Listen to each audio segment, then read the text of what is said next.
this is the one way that you're not just going to get funded, but actually keep your account, scale it, and just frankly be able to trade consistently long term. Hi, I'm Mike. I'm the founder of Algorithmic, and we now have countless traders doing exactly that by helping them not just uh, acquire funding, but scaling their accounts by implementing this method that we're about to show you. So you're going to get funded or at least become consistently profitable, right? But then when you get to the end of the month, what you can see is look back and your strategy performed quite well, but results are down here. And it's a cap. So you're never going to find consistency. You're never going to get anywhere with your trading. So how are we going to do that? It's exactly how I'm going to show you today. Don't worry, I'm going to give you some mindset hack and just tell you it's going to be more patience, bro, more discipline. This is why that's true. You're going to something practical that you can change your strategy to actually start minimizing that gap long term and start making gains. So back when I was continuously the performance discrepancy of my trading, I was because I was either losing Larry or hindsight Larry. So we're losing Larry. So we're thinking, should I buy? Should I sell? Or should I hold? Or when I'm hindsight, should I? Once price action paid out, you then hindsight Larry. I knew I should have bought there. I knew I should have sell. Of course I should have sold. Or of course I should have held it through once. And it's just always like hindsight film. Uh, constantly oscillating between indecisiveness and regret when you're looking back in hindsight. But we don't want to be doing that. We don't want to be constantly fluctuating between those two poles, between a pendulum. We want to be finding the top, but it's centered in with clear objectivity. Okay. We want to get rid of the swing between those two emotions, indecisiveness and regret, because down there is where the masters are. It's where the losing 90% of traders are. But the masters, what do they do? We're the top winning 10%, where they are extremely objective. Do you think when you're consistently profit, you're going to have any doubts or always constantly having regret or hindsight? No. You always know that you made the right decision because you followed what you need to do, right? You have the objective character and how you get there because you don't want to be a hindsight trader for the rest of your life. Next week, I'm going to get it. Next month, that's I've been there.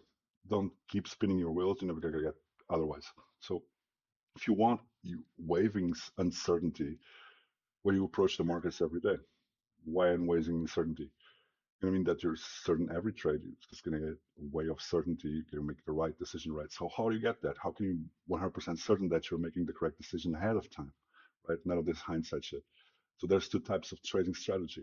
The first is discretionary system. So obviously, from the moment of looking at the charts, something else is all the way through actually trade executing and trading management decisions. There's a lot of decision that you have to make in between. This is very discretionary. There's going to be question marks there. You kind of know what you're doing because you got to start a little bit there and there. But sometimes you're doing like there, sometimes you do that way, that time frame, that type of zone. It's discretionary.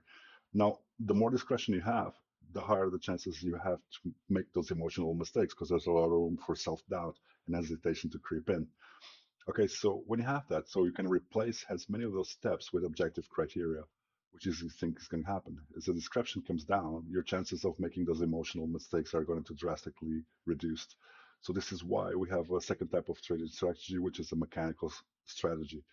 And this is literally this, if this happens, you do this. If something else happens, you do that. You just follow it, literally like a flow diagram, almost like the point that you can code it into a computer to do it, right? So you're going to do it or you don't do it. The simple tells you not to do it, not your own gut instance, because if you think about the market as a game of Pac-Man, hope you guys know that. But yeah, if markets are the ultimate freedom of expression, right? You can do whatever you want. You can buy, sell, trade the axis, class, resistant markets, reset that, or whatever. And you can use any strategy you want. You get the idea, right? Completely down to you. And to get it from A to B, you need to go a million different ways. There are million different ways to make $1 million in the market. But what we want to do is have a very, very clear strategy. What we want to do is instead of going whatever way that you want and change the position every time, instead you just take the same path. And if you get way halfway down the path, and the next step is then have to now, then you stop. You cannot proceed because there's no path of your strategy because you can compare it to traders. One that has a clear cut, mechanical, the other one for someone that's quite discretionary, right? Get a bit of a style, some straight this way, someone would use this pattern or whatever. But there's a lot of room for like adjusting in there, making different decisions. When inevitably those traders take some losses for losses, how do they know that those losses are part of that probability model? Or are they bad trades that shouldn't could have been avoided, right? Well, how do you know that?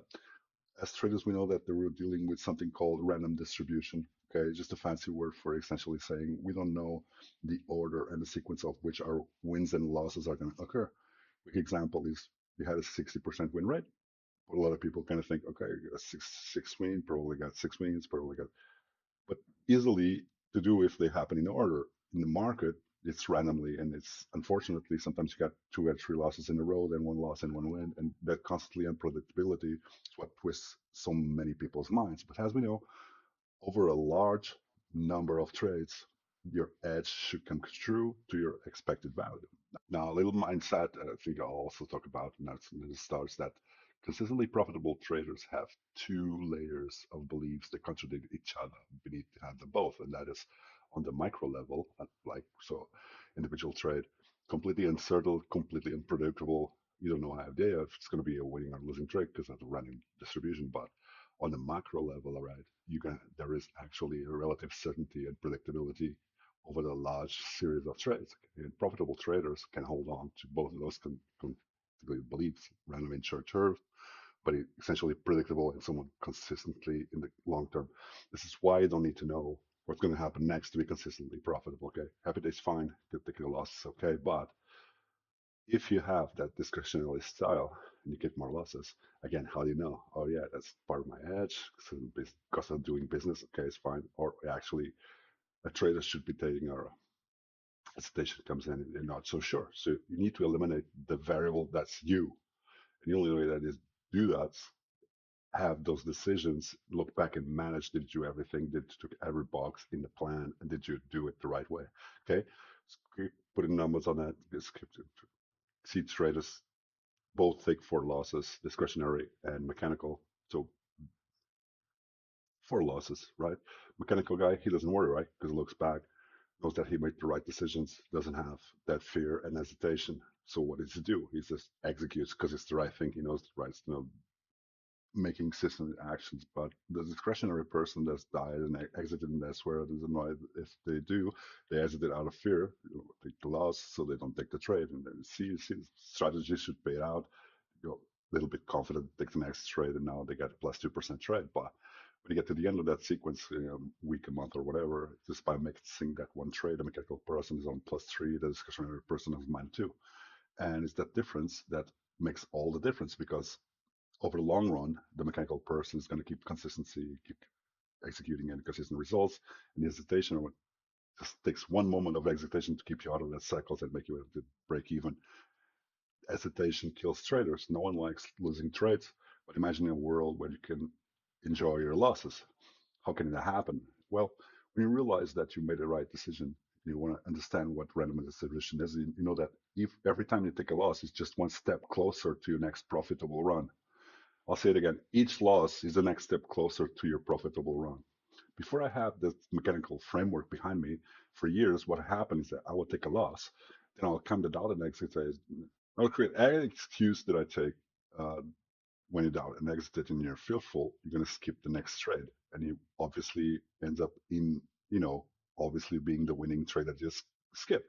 So you rush into trade and you're taking a loss and you're stuck in that loop, spinning your wheels. And people do this for years. And some, unfortunately, they never break out of this and this just gave up, which is a shame because you can change this implementing a mechanical framework because you don't have that proven defined edge. That's the root cause of the most of the traders' problems. What I mean by a proven defined edge? Well, would you play poker if you can see the cards? Would you put all the chips and you put your own money, your hard-earned money, if you have no idea what you have in your hands? Traders are betting on hands when they don't even know what cards they're holding, right? You're literally taking trades and setups that we have no idea what your edge is. What are the numbers behind your trades? What is your strike rate? What is your expected profit expectancy? You have no idea. So of course, if you don't know what you're going to be betting on, your emotions are going to be to the roof, and you're going to be so inconsistent with your decision making. Discretionary trading is so tough on your psychology. Like when you're doing this in scale and you're trying to trade big money, you really want to be betting when you don't know your proven defined edge. It's very easy to second guess. those decisions are extremely hard to actually backtest and journal the strategy because it's too loose.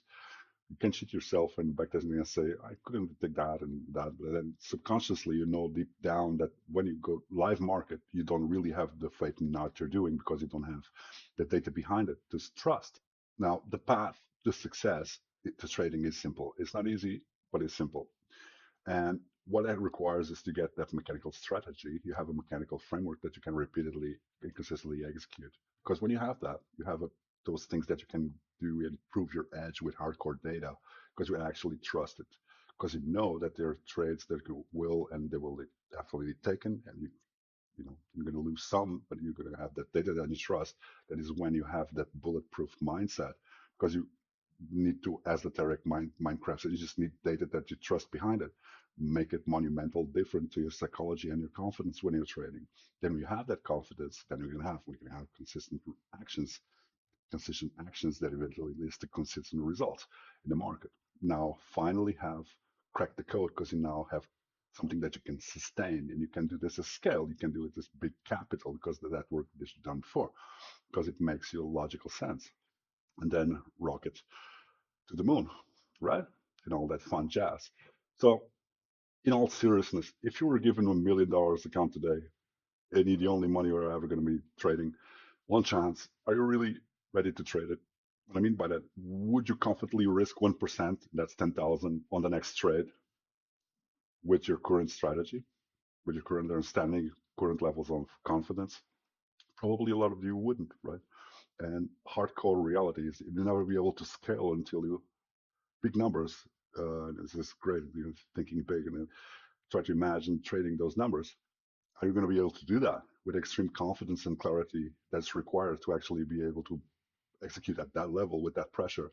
Which is just going to confront the challenges or whatever it is, or family, friends, or dying battle. Or the pressure is coming to you now, that is that stage. You need that clarity and proving edge, okay? Because we want to go from having that discretionary style to having as mechanical of a framework as we can have, starting swaying between indecisively and regret and FOMO and all that stuff.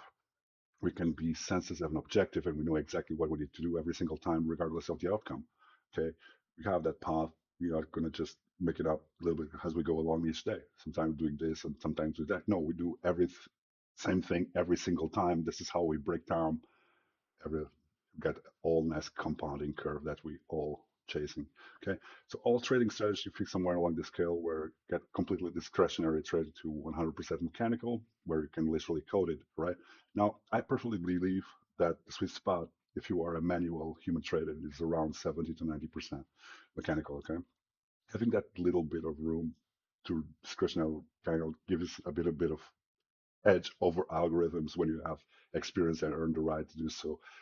It will give you a tiny little bit of edge just when you know where to put the foot in the gas and just cost us time. I believe having a bit of room in there is actually a good thing. So look, if you want consistent results, you need to be consistent in what you can control. I don't think probably watching this at its biggest size will move the market and influence the market. It will be nice one day, we grow, but right now we can't do that. So just to be consistent in what we can control, which is our execution and our decisions and so forth. So we need to be a slave to your strategy. Our system tells us to do it. We don't need to try to predict the market, know exactly what's going to happen next. Some people try to do. We just need to try to be in the market every time a trade set up. High probability by your plan is provided and you execute, you make the right decision, you move on. Okay. So the golden question, how can you make your strategy mechanical? Well, I'm going to show you exactly how to do that. I'm going to show you my mechanical plan in the next video here. And I'll show you how exactly break through into consistency. So I'll see you over there.